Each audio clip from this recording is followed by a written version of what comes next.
উচ্চশিক্ষায় গবেষণা ও তার সঠিক উপস্থাপনার গুরুত্ব তুলে ধরতে মালদার গাজল কলেজে হয়ে গেল এক দিবসীয় জাতীয় symposium.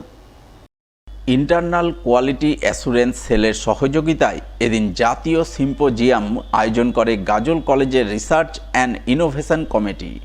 Crafting knowledge, the art of research and presentation শীর্ষক জাতীয় সিম্পোজিয়ামে উপস্থিত ছিলেন গাজল কলেজের ভারপ্রাপ্ত অধ্যক্ষ ডক্টর নিরঙ্কুশ চক্রবর্তী, প্রাক্তন ভারপ্রাপ্ত অধ্যক্ষ ডক্টর তন্ময় সরকার, আইকিউএসির কোঅর্ডিনেটর ডক্টর মোহাম্মদ নিজাইরুল ইসলাম সহ অন্যান্যরা।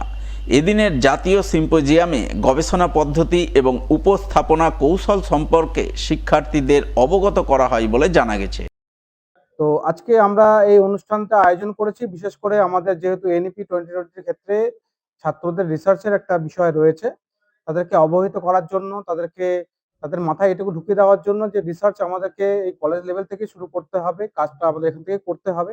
সেই জন্য তাদেরকে আমরা একটু পরিচর্যা করার কাজটা এই সেমিনারের মাধ্যমে, সিম্পোজিয়ামের মাধ্যমে আমরা শুরু করেছি এবং এই অনুষ্ঠান চলছে। আজকে মোটামুটি 3:15 অবধি আমাদের এই বক্তব্য এবং সিম্পোজিয়ামটা চলবে। আমরা চাইছি যে এনইপি 2020 ক্ষেত্রে বলা আছে যে চতুর্থ বছর থেকে তাদেরকে রিসার্চের সঙ্গে যুক্ত হতে হবে। কলেজেই তারা রিসার্চ করবে এবং সেই রিসার্চের বিষয়, তাদের আগ্রহের যে বিষয়, তারা সেখান থেকে বেছে নেবে। তো সেই কাজটা আমরা এখন থেকে শুরু করে দিয়েছি, যেহেতু ছাত্রছাত্রীদের মন তৈরি করার ব্যাপার থাকে, সেই জন্য আমরা এই সেমিনারের মাধ্যমে, সিম্পোজিয়ামের মাধ্যমে সচেতন করার কাজ করছি।